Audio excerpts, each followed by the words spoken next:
Alright, Shalom Akim Kahala Imla Yahba Shim Yashai Bashan Kakudash and double on the scrims and apostles. Thoroughly how thoroughly Yahshua for the strength in order to make this video. This is the part 2 to the other one because storage run out. So just continuation from the other video where I was talking about spirit tuning, and spirit tuning turns up as our experiencing this truth increases. So this is the part 2 of the previous video. So I was on about Psalm 73. And of course, I read First Chronicles 16 and 26 about the gods of the other nations are idols, which is the same thing as Psalms 96 and 5. First Chronicles 16 and 26 is similar, if not the same thing, as Psalms 96 with verse 5, which both have the same meaning about the gods of the nations, the heathen nations are idols. So that links to the fact that it says in Psalm 73, verse 27, for lo, they that are far from thee shall perish. Thou hast destroyed all them that go a whoring from thee. So, of course, those that have departed from Yahweh Shem Yashai, especially those who have gone to worship other idols, which is really just going far away from Yahweh Shem Yashai anyways. That's what it means to do whoring, which is spiritual fornication, to serve other idols. They're going to be destroyed, they'll perish. That's what Psalm 73 and 27 means. Verse 28, but it is good for me to draw near to the Most High. I have put my trust in the Lord Yahweh, Yahweh Bashim Yahshua, that I may declare all thy works. So of course, those of us in this truth, we've been given the opportunity to draw near to Yahweh Bashim Yahshua, man. That's why we've got the understanding of the scriptures, understanding of the videos from the apostles and from the elders as well, of Great Millstone. And of course, to not just comprehend it, but to also teach it as well. That's why we produce fruit. These videos are representative of that fruit, as well as us going to the camp, each Saturday or whatever day that you may go on the week, in order to preach, man. So verse 28, as I read before, I'll read it one more time. Psalm 73 and 28. But it's good for me to draw near to the Most High. I have put my trust in the Lord, Yahweh Bashim Yahushai, that I may declare all thy works. All the works of Yahweh Bashim Yahushai, man. So that's the point right there, man. That's, answering the question, how do we tune up, to be more connected in the spirit? Which as I said in the other video, that's the intention of this video lesson.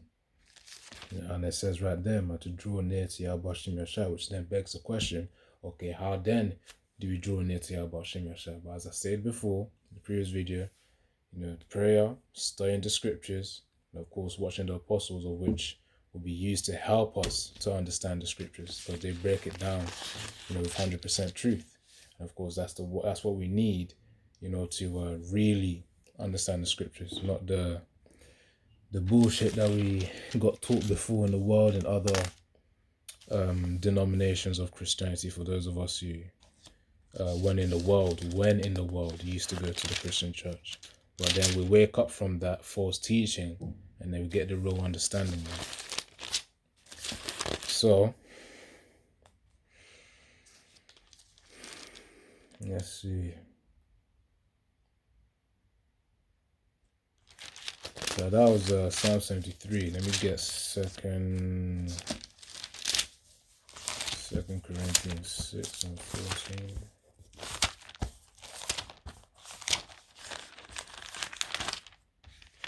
Because of course, the elect of Yahweh Shem Yashai, as time goes on, that tuning of the spirit is going to be turned up and turned up and turned up and turned up, to the point where we're all going to be ready for Jacob's trouble, man. The things is just going to launch up. They're just going to launch when that MFTB hits as well, meaning they're going to speed up. The prophecies are going to speed up until, Yahushua's kingdom comes in, and then that's when we're going to experience that peace and the rest that's duly needed, man. The Most High did say he will wear out the saints, but through the spirit of Yahweh Shem Yashai was strengthened. That's why we're able to produce fruit, and we're able to keep enduring despite the conditions that we're in. So I said 2 Corinthians 6.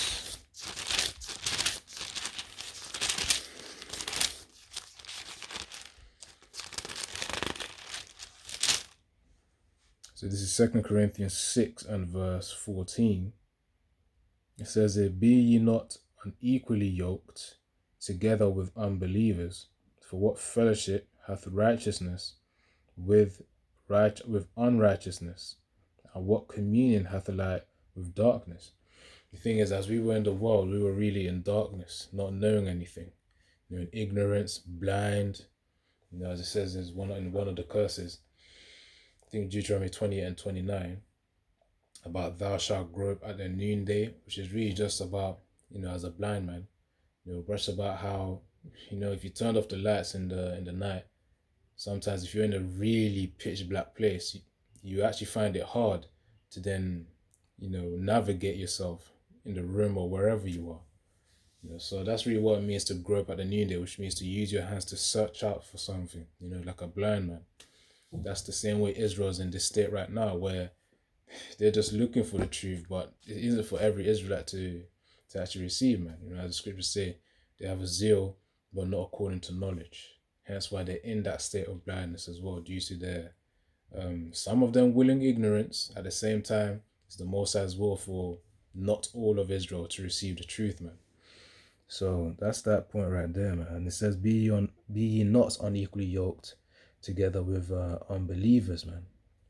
It's really just the separation of really the men of Yahweh Shemashah from the rest of the world, because the rest of the world, as the saying goes, corrupted apples can corrupt, the good apples. Well, not that I'm not even sure if that's even the same, but I know people use something as an example. They use that as an example. Bad apples can corrupt a good apple. That's the thing. So that's why they say you gotta be cautious of who's around you, man. That's why also, not just that too, we gotta make sure our defenses are up, whenever that we are dealing with those of the world. For instance, at workplace, some of us brothers still young enough to still be in school, and other environments such as family as well. So that's what it means right there, be ye not unequally yoked together with unbelievers. Now the reason why I mentioned that point is because the fact that scriptures also say, if it be possible, be at peace with all men. So, certain times, you may need to deal with certain family members, and, Yarataza, keep it peaceful with them, and deal with what you need to do. If they want to be a demon, then, just give that distance for a time, and then, come and revisit them. If they're doing that demon shit again, then, just give that distance for a time, man. But that's the Most High's will for whatever happens there. So that's what it's talking about there, being not only to live, because the Most High also commands us to be holy and separate, man, because He is holy. Holy just means separate, by the way.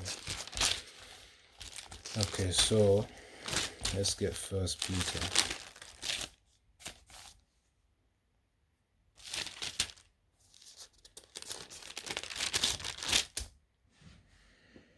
So this is 1 Peter. Hold on, let me see if this is the right verse.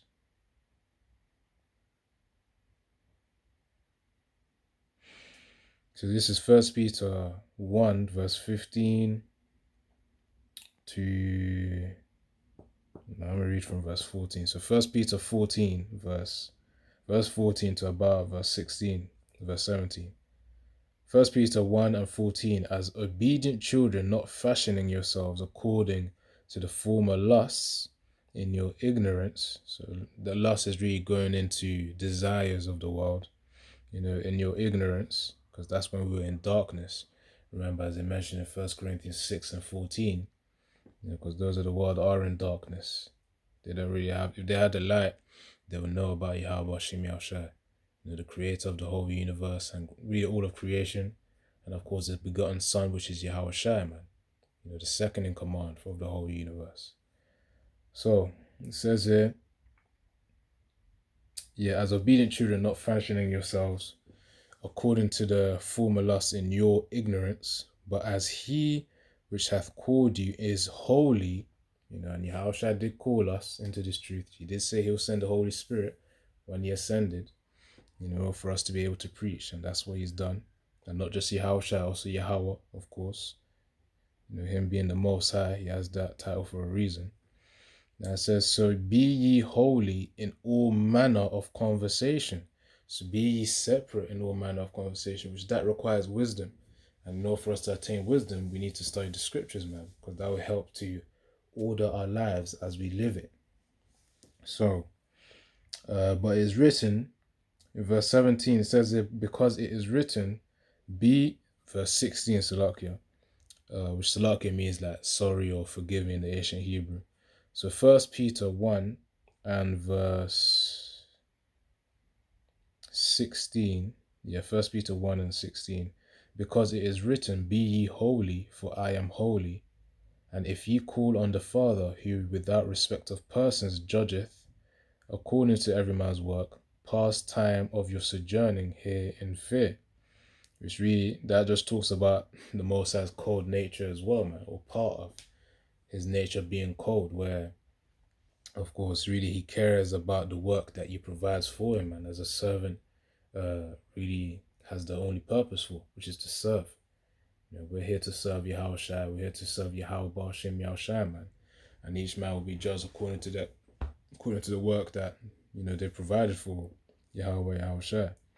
The one that doesn't work, of course, will then be casted away, man, because they're going to be seen as a wicked and unfaithful servant. That's why we need to pray to Yahweh Shem Yahshua for the strength in order to be able to endure to the end and to keep producing fruit up to the point where, family of the word kicks in, where that's when he's going to withdraw the service. So the point is to last as long as that, but then it's going to be another phase of endurance where you're going to need to endure whatever afflictions that you got to endure through. Maybe it could be prison, or as a pilgrim upon the earth. And of course, really ease on his flipping sword, because that's going to be another form of judgment to come as well, man, upon Jacob's trouble. Jeremiah 30 and 7 about Jacob's trouble. So it says, yeah, that's really the point there in verse 17. But the point really, as I said, is in verse 15 and verse 16.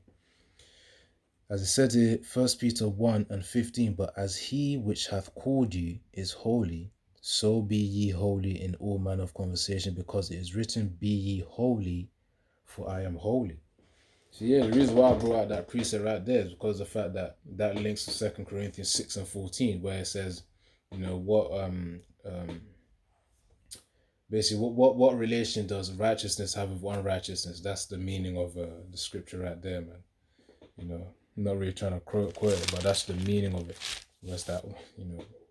How does the two relate to each other? What matter does the thing have? Does light and darkness have? So that's 1 Peter 1 and verse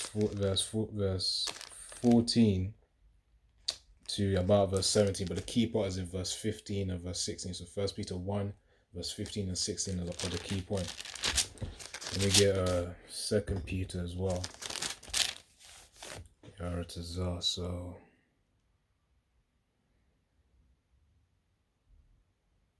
2 Peter 1.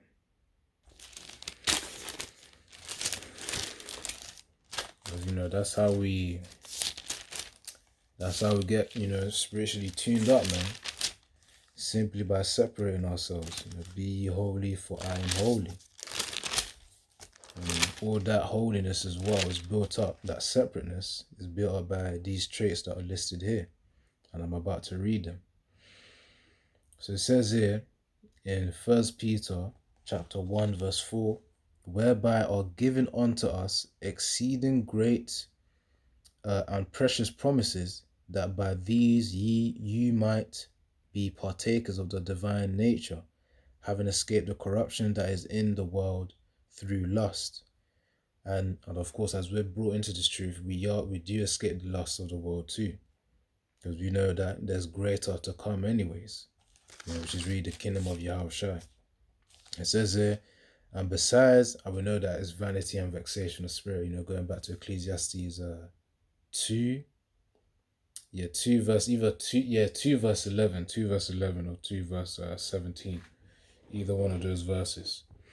So it says here, whereby 2 Peter 1 verse 4, whereby are given unto us exceeding great and precious promises, that by these you might be partakers of divine nature, having escaped the corruption that is in the world through lust. And besides this, giving all diligence. So now these are the features, the traits of one of whom is increases spiritually, who is spiritually in tune with Yahweh Shem Yahshua, with Harachah Kodash, the Holy Spirit. Says it, and besides this, giving all diligence, adds to your faith virtue, and to virtue knowledge, and to knowledge, and virtue really going into good moral principles, and to virtue knowledge, and to knowledge temperance, temperance meaning self-restraint, which you're definitely going to need a lot of that in this truth, man, especially when dealing with family members or people of the world, man. And to temperance patience, and to patience godliness, and to godliness brotherly kindness, because as you also enter this truth, you also enter brotherhood, man. The original first fruits are a family as well, so of course they will have that initial spiritual brotherhood. So it says, and to brotherly kindness charity, so that's supporting brothers as well. And of course it doesn't just mean brothers too, but if you see a Jake out there, sometimes brothers also give heathens too. It depends how your spirit lead. That's also charity as well, man. But let that be between you and the Most High. You ain't got to boast of it. Which that goes into Matthew chapter 6 about when you give alms, give it in secret. That's essentially what that means, so that you're rewarded out in the open, which is by Yahweh as well. But yeah, so 1 Peter 1 and verse 8, 2 Peter 1 and verse 8. For if these things be in you, so all those traits that I just listed there, from about verse 5 to about verse 7, this is what will happen. It says, for if these things be in you and abound, which means they're in abundance, they make you that ye shall neither be barren nor unfruitful in the knowledge of our Lord Yahushua HaMashiach. So of course you'll be ever abounding in fruit, man. Which is of course what we always pray for, through the strength and the power of Yahweh Shem Yahushua. And they literally tell us, Peter literally tells us right here that these are the traits to have, to ever abound. It says diligence, faith, virtue, knowledge, temperance, patience, godliness, brotherly kindness, and charity. Those are traits right there, man. And yeah, it says, verse 9, but he that lacketh these things, those of the world, is blind. So of course those are the ones, Israelites of the world, of whom lack these features, are really blind. They're the ones groping in the noonday, as it says in Deuteronomy 28 and 29. It says, but he that lacketh these things is blind and cannot see afar off, and hath forgotten that he was purged from his old sins. It says in verse 10, wherefore the rather, brethren, give diligence to make your calling and election sure, for if ye do these things, ye shall never fall. So of course, and that's through the spirit of Yahweh Shem Yahshua, man. That's the formula right there. Which is really to have those traits, having faith in Yahweh Shem Yahshua, and of course, praying for that strength in order to endure to the end, man. And then he who endures to the end, they never fell. Those who have fallen, which is really talking about falling out of the truth, they've already fell, and it means they lacked certain of these traits here, man. Listed just now in the 2 Peter 1 verse 5 to about verse 7. Yeah, so that's first 2 Peter. And I said I was gonna get another precept. Hold on. I'm not sure if it's for this one. Yeah, let's see if I can get a final precept. If not, because due to time, I'm gonna have to close out. But yeah, let's see. Matthew 17.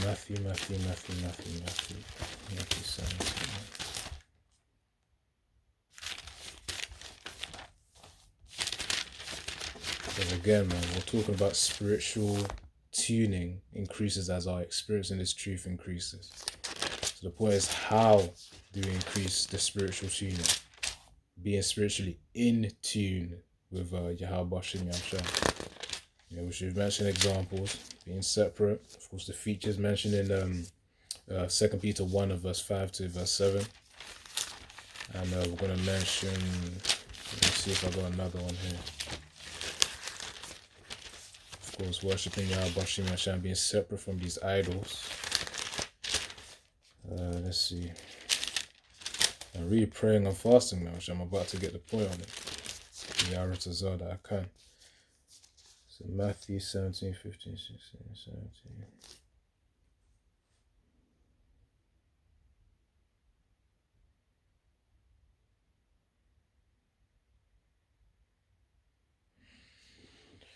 Okay, let's see.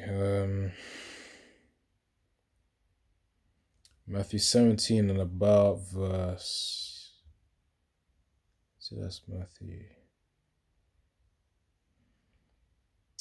Hold on. Verse 14. So this is Matthew 17 and 14. And when they were come to the multitude, there came to him a certain man kneeling down to him and saying, Lord, have mercy on my son, for he is a lunatic and sore vexed, for oftentimes he falleth into the fire and often into the water.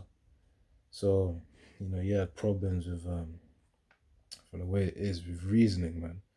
He was a lunatic. So it says here, and I brought him to thy disciples, and they could not cure him.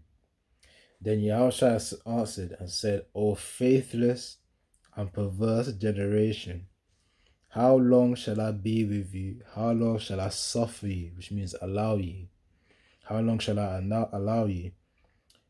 Bring him hither to me. So Yahushua was saying, how could you not cast out this demon, man? Which, of course, those are the times where the apostles were clearly learning from Yahushua. So, they need to increase their faith too, man. Rightfully so, that they were learning.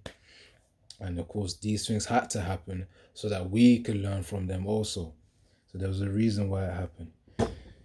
So it says here, that's what Yahushua said, O faithless and perverse generation. So verse 18, and Yahushua rebuked the devil, and he departed out of him, and the child was cured from that very hour.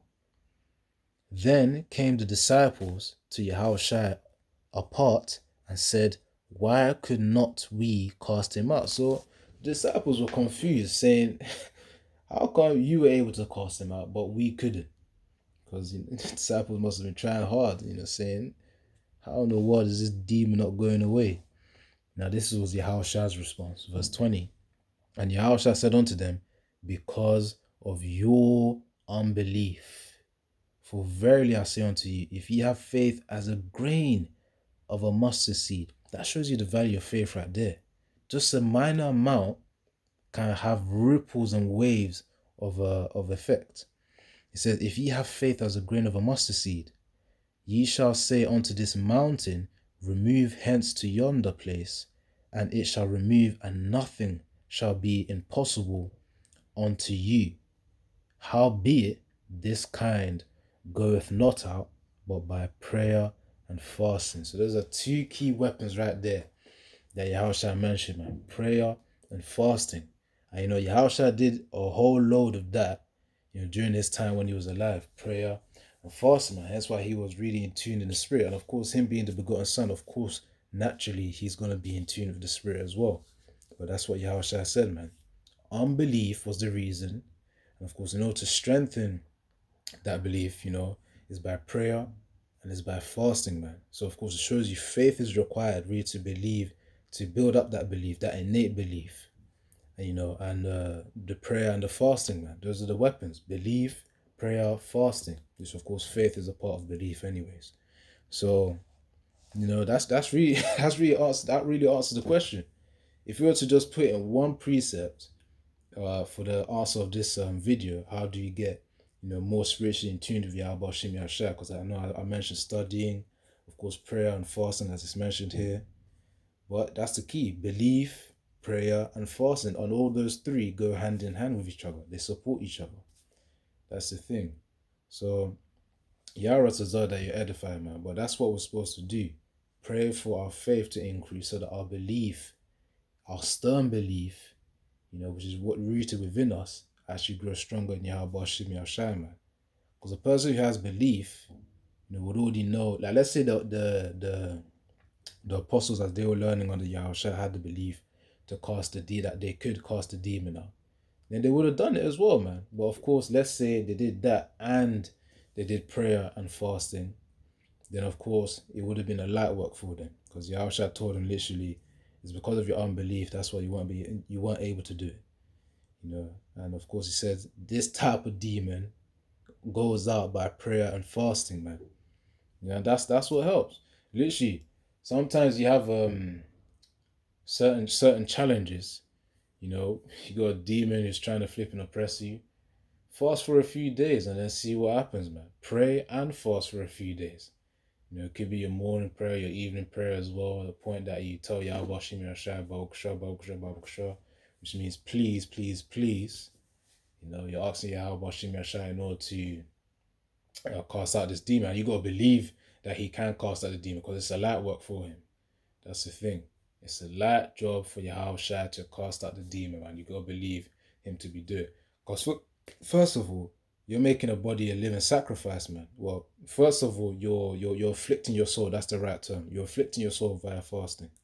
Second of all, you're praying, which obviously shows your faith in Yahweh Yahushua. And then third of all, you have that belief, which is where you're expecting the demon. Now, of course, really in faith in Yahushua that he would remove the demon from you. Because it's a need. That's the thing. So, this requires wisdom of the scriptures, man, in order to build up your faith, your belief. And of course, that's built up by prayer and fasting as well. Very two key weapons, man. So yeah, Shalom, Kahalayim La Yah Bashim Yashah Bashim Kudash, and double on strengths and apostles, Thaudia Shah for the strength in order to make this video, man. And Yaharazazah that you're edified as well, that you've understood the video. Shalom.